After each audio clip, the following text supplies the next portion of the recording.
네, 오늘은 논어 8번째 시간으로 위정편 4장에서 6장까지 보도록 하겠습니다. 위정편 4장, 아주 유명한 장입니다. 자왈, 5, 10유, 5이 지우학하고 32립하고 40이 부록하고 50이 지천명하고 60이 이순하고 70이 종심소욕호대 분류규니라 이렇게 되는 거죠. 공자가 쓴 자소전입니다. 분류구입니다. 구. 나는 10하고 5일 때 배움에 뜻을 두었고 30에 섰으며 40에 부록하였고 50에 천명을 알았으며 60에 이순하였고 70에 마음이 하고 싶은 대로 따라했으나 법도를 넘어가지 않았다. 일반적인 해석이죠. 워낙 유명한 말이고 32입이니 40을 부록이니 이제 수거가 다 여기서 온 거죠. 첫 번째로 강조해야 될 건 주어가 오라는 겁니다. 나. 공자 개인의 이게 공자의 자서전이죠. 말하자면 자서전인데 주어는 반드시 납니다. 이게 나를 닮아라. 사람은 이렇다 얘기하는 공자 특정 개인의 특별한 얘기인데 이것이 무슨 인간이 가야 될 모델이나 표준적인 결정을 생각해서는 절대 안 됩니다. 그러니까 주어가 나라는 걸 반드시 염두에 둘 필요가 있습니다. 두 번째는 10유오, 15라고 한 거로 16오라 그랬죠. 유자를 썼어요. 유. 여기서 유자는 이제 또우자, 또 이런 뜻이거든요. 뒤에 보시면 30, 40, 50, 60, 70 아니면 100, 1000, 만 이렇게 일정한 수를 썼을 때는 유자를 안 씁니다. 근데 이 일정한 수다 하면 뭐가 또 오면은 반드시 유를 쓰죠. 그래서 10하고 5이기 때문에 10유, 10하고 또 5이다. 그래서 10유 이렇게 되는 겁니다. 이 한문의 어법이죠. 15살에 이제 배움의 뜻을 뒀다는 거죠. 공자는 자신은. 그리고 30살에 이 섰다는 건데 이 세상에 홀로 섰다는 얘기죠. 그러니까 독립했다. 일반적으로 얘기를 하는데 다른 문헌에 보면 입어래라고 해서 예를 공부한 뒤에 섰다 이렇게 얘기하거든요. 그러니까 예를 공부하지 않으면 설 수가 없다. 그러니까 이거는 30의 질에 예를 알게 됐다. 예를 알면은 그 인간의 행동이나 몸가짐을 알 수 있기 때문에 세상에 혼자 설 수 있는 힘이 생기죠. 그래서 입을 보통 이제 독립하다, 예를 알다. 이렇게 얘기를 합니다. 처세를 알다 이거와는 관련이 좀 적습니다. 그리고 40에 이제 부록했다. 부록에 대해서 이제 혹자, 이 혹자가 이제 뜻이 몇 가지가 있어서 이제 논란이 좀 되죠. 첫째는 의혹. 그러니까 많이 공부해서 그 의혹이 없다. 그런 의미에서 이제 불혹이라는 뜻을 보기도 하고 또 하나는 지자부록이라는 말이 있어요. 이 지혜로운 사람이나 배운 사람은 이 혹하지 않는다. 이때 혹은 뭡니까? 유혹에 흔들리다는 뜻이에요. 그러니까 첫째는 공부를 많이 해서 의심스러운 게 없다. 이런 뜻이고 두 번째는 혹. 지혜로운 사람은 유혹에 흔들리지 않는다라는 그런 뜻입니다. 무슨 뜻으로 말씀을 하셨을까요? 두 개 다 해당이 될 것 같기도 한데 일단 40에 부록 하셨다 이런 말이죠. 50에 이제 천명을 알았다라고 얘기를 하죠. 흔히 쓰는 말인데 천명이 뭘까요? 천명에 대해서도 말이 많죠. 하늘의 뜻을 알았다 그러면 지금 그런 얘기를 하면 이제 저 사람 어떻게 된 사람이냐고 말하기 십상이죠. 그래서 이 명을 두고 첫 번째 해석은 운명. 내가 정말 어떤 운명이구나. 어떻게 살아야 되는 거야. 알았다고 하고 얘기하고 두 번째는 사명으로 해석하기도 합니다. 사명. 하나님 나에게 내려준 사명이 무엇이다. 운명과 사명이 완전히 다르죠. 그래서 해석이 달라질 수 있습니다. 천명 알았다는 게 뭔지. 그래서 이게 뭐 30의 학문의 뜻을 지학이다, 뭐 15의 지학이다, 30의 뭐 립했다, 40의 부록이다, 이렇게 얘기는 어떻게든 대충 끼워 맞출 수가 있을 것 같은데 50부터는 말이 어려워져요.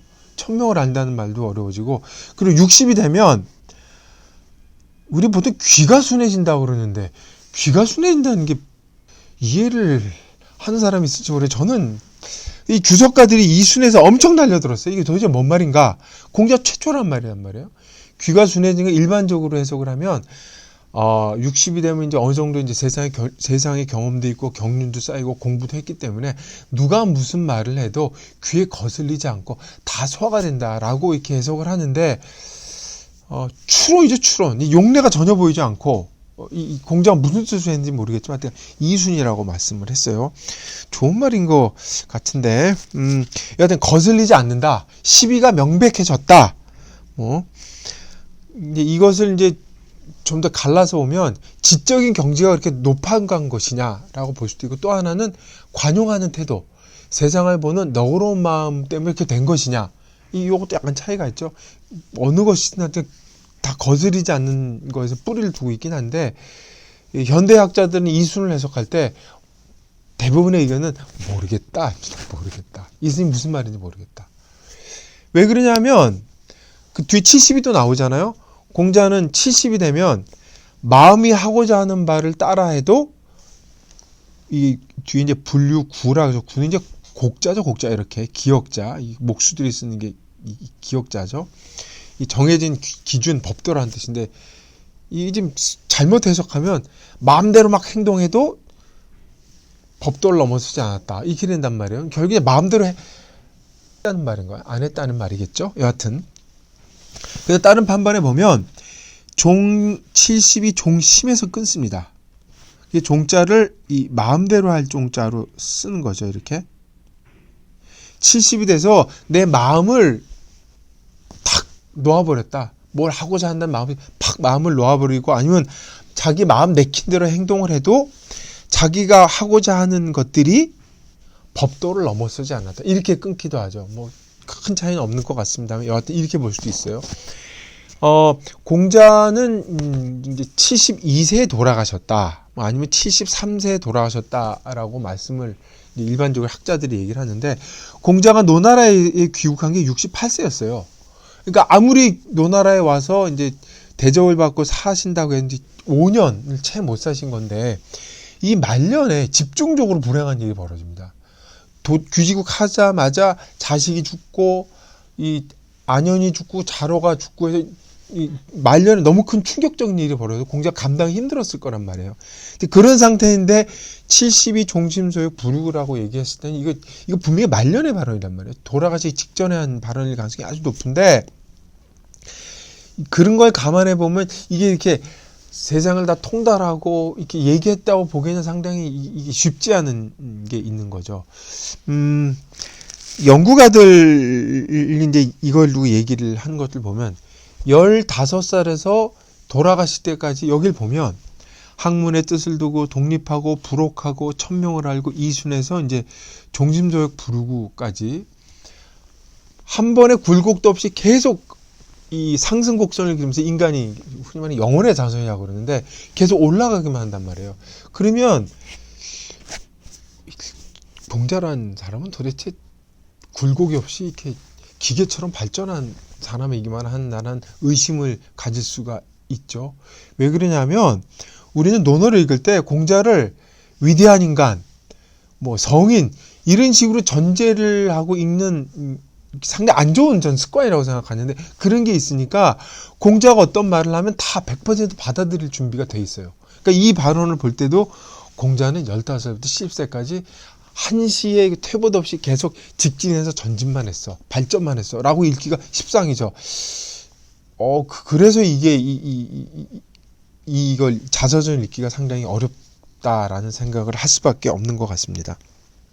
60의 이순도 사실 해석하기 어렵지만 70에 이른 경지가 공자가 이제 영혼이 정말 최상의 성숙한 인간의 모습이다라고 이제 일반적으로 보긴 하지만 거꾸로 얘기하면 죽음을 앞에 두고 죽음을 이렇게 정직하게 응시하는 죽음에서 그 죽음을 생각하고 죽음 앞에 있는 사람이 그 발설을 한 그 어떤 고백 같은 것, 죽음과 연관성에서 읽을 때 어떤 그 마음을 비워낸 같은 거로 읽으면 이거 좀 다르게 읽을 수 있지 않을까, 뭐 그런 생각도 해봅니다.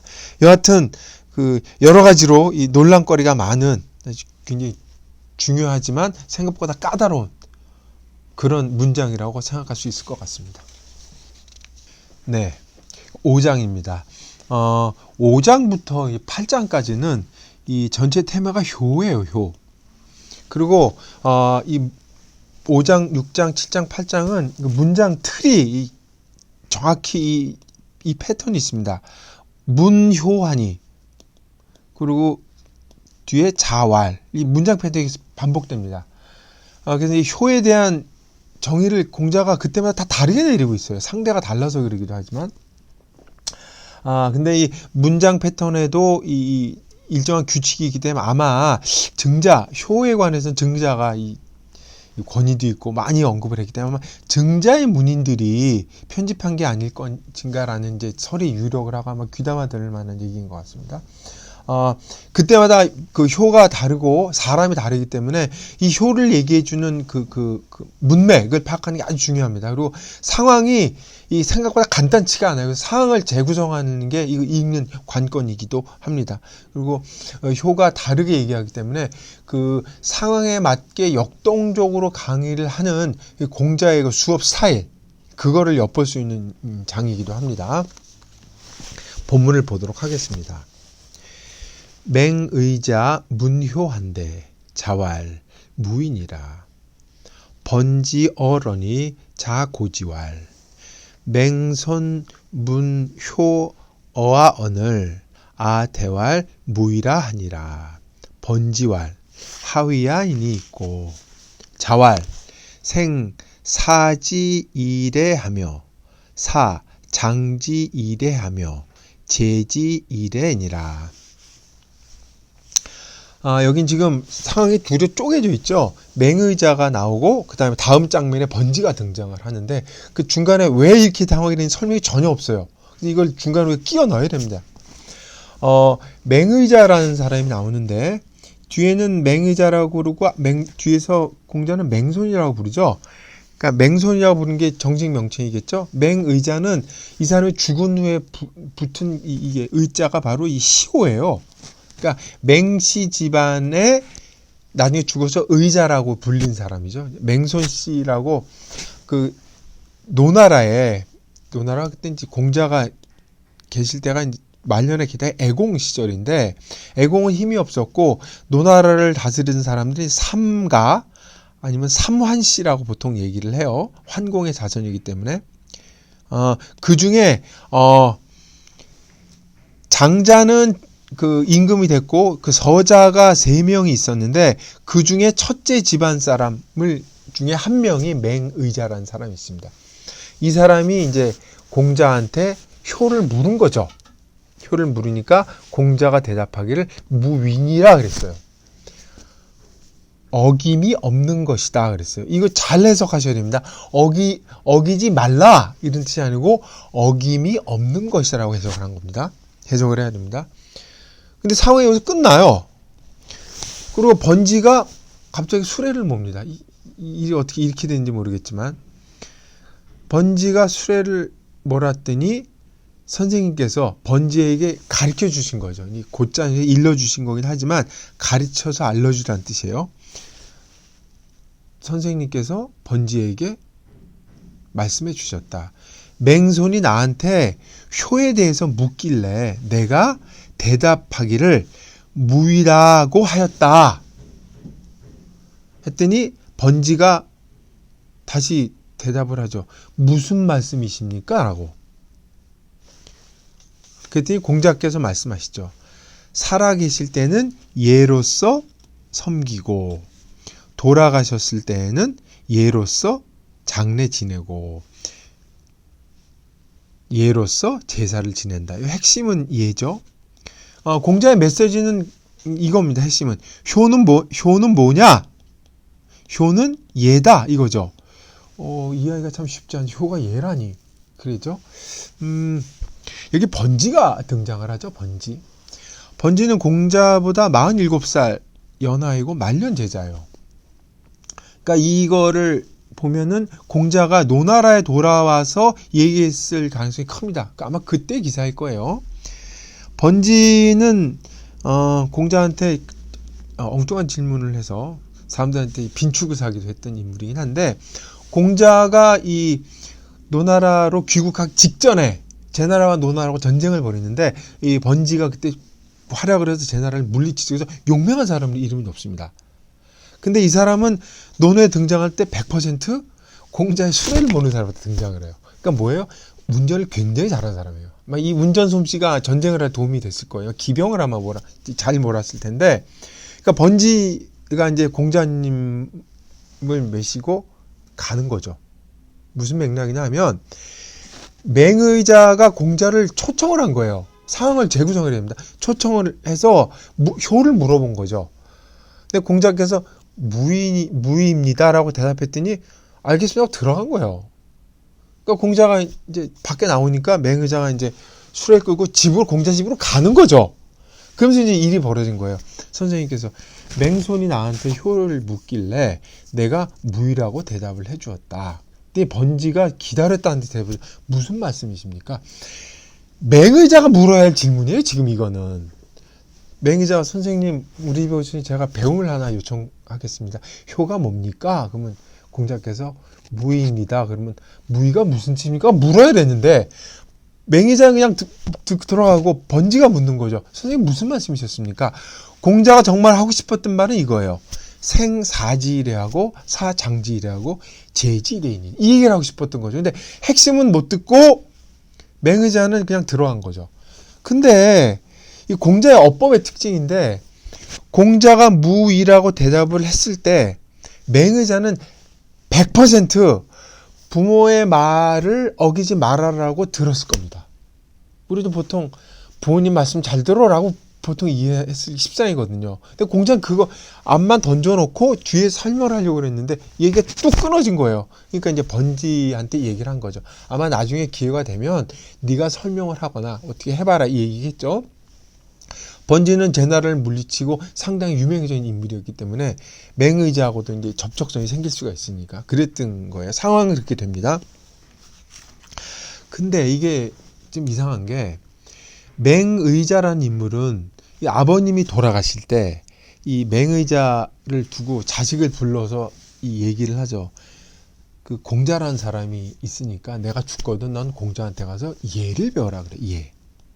예를 배워라. 그거를 유언으로 남기고 죽습니다. 근데 공자가 그때가 젊었을 때예요. 그 말을 듣고 나서 공자는 노나를 떠나죠. 그리고 그 바깥을 10년 이상을 돌아다닙니다. 그러고 돌아왔단 말이에요. 그러니까 맹의자는 그때 커서 공자를 부른 거겠죠. 상황을 재구성을 하자면. 그래서 이 맹의자가 공자를 불러서 얘기를 한 걸 보고 이제 얘기를 하는 거죠. 학자들은. 맹의자는 아마 공자의 제자였을 것이다.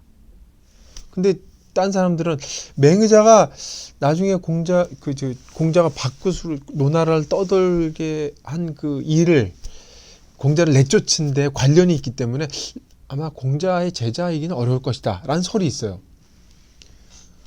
근데 그건 그렇다고 치고 공자의 대답이 진짜 이상합니다. 살아서는 예로 섬기고 죽어서는 예로 장사 지내고 제사를 예로 지내라고 얘기를 했는데, 이때 맹의자는 부모님이 안 계신 상태예요. 그러니까 맹의자는 진짜 황당한 대답을 드는 거예요. 어김이 없으셔야 됩니다 그랬는데, 그래서 부모님 말을 어기지 말라는 얘기인가? 그런 뜻으로 들었을 가능성이 높은 데다가 공자가 지금 부모님이 안 계신지 안단 말이에요. 아는데도 이런 대답을 했단 말이에요. 그럼 대답이 지금 어떻게 되는 거죠? 그리고 사람들은 보통 효와 그러면 떠오르는 이미지가 있는데, 공자는 지금 효를 예라는 말로 딱 정리해서 하고 있기 때문에 효에 혼란이 올 수밖에 없는 기묘한 장면이 연출된 겁니다. 이게 생각보다 간단치가 않죠. 그래서 아마 이거는 그 뭐라 그럴까, 그 공자가 이 맹의자한테 한 말이긴 하지만 아마 보편적으로 적용할 수 있는 말. 보통 효하면 살아계실 때 얘기를 하잖아요. 살아계실 잘 섬기는 것, 이거 얘기라고 생각하는데, 그것뿐만이 아니고 이 장과 제사, 제례와 장례까지를 포함해서 얘기를 한가 보면 일반 사람들에게까지 효가 그렇게 간단치 않은 문제라는 걸 널리 적용시킬 수 있는 얘기를 해준 것이 아닌가라고 얘기를 추측을 하는 것 같습니다. 그도 그럴 것이, 여기 무의라고 하는 거를 부모님의 말을 어기지 말라로 해석을 하면 결국 효라는 건 상명하복. 부모님이 뭐라고 무조건 얘기하면 아랫사람은 무조건 복종해서 어김없이 행동을 하는 걸로 오해할 가능성이 아주 많죠. 절대 공자는 그렇게 말할 사람도 아니고 효가 그런 의미가 전혀 아닙니다. 그러니까 요건 아마 그 그런 뜻이 포괄적으로 얘기한 것 같은데, 뒤에 가서 효에 관한 얘기가 나오기 때문에 그때 또 한번 보도록 하겠습니다. 네, 6장을 보도록 하겠습니다. 맹무백 문효한데 자왈 부모는 유기질지우신이라. 일단 통설대로 그냥 봤습니다. 이 맹무백은 앞에서 나왔던 그 맹손, 맹의자의 아들입니다. 근데 공자한테 아버지도 묻고 아들도 효를 물은 그런 케이스가 되겠죠. 맹무백이 효에 대해서 묻자 선생님께서 말씀하셨다. 부모는, 일단 그렇게 하겠습니다. 부모는 그가 병들까만을 근심한다. 이렇게 되겠죠. 이 공자의 독특한 어법이죠. 유, 기, 지. 5글자 중에 이제 질, 우, 2글자만 써도 될 걸 이렇게 허사를 많이 넣어서 말을 이렇게 완곡하게 애둘러 한 게 공자의 어법이죠. 그렇게 얘기한 거예요. 이건 큰 문제가 없는 글 같은데 이 만만치 않은 글입니다. 왜 그러냐 하면 이 극이자를 어떻게 해석하느냐에 따라서 해석이 달라집니다. 제가 여기서 지금 읽을 때 부모는이라고 읽었는데 이거를 부모가로, 부모는이 아니고 부모가로 읽을 수 있죠. 그러니까 그렇게 되면 어떻게 돼요? 주어가 자식이 됩니다. 그러니까 제가 좀 헷갈릴까 봐 다시 한번 말씀드릴게요. 이 부모 유기 질지우를 주어를 누구로 보느냐에 따라서 해석이 뒤집히는 수가 있어요. 첫째, 주어를 부모로 두면 부모는 자식이 병들까만을 걱정한다 이렇게 되는 거죠. 근데 주어를 자식으로 볼 수도 있어요. 주어를 자식으로 보면 어떻게 됩니까? 자식은 부모가 병드실까 걱정된다 이렇게 되는 거죠. 우리 통상적으로 효라 그러면 자식이 부모한테 하는 거니까 자식은 부모가 병드는 것만을 걱정한다. 그렇게 볼 수가 있을 것 같은데 그건 너무 뻔한 대답인 것 같아서 학자들이 그건 아닐 것 같다고 이제 달려들어서 해석을 하는 거죠.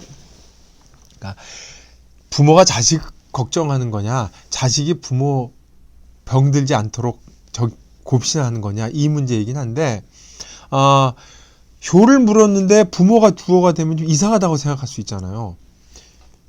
뒤집어서 대답했다고 하는 거죠.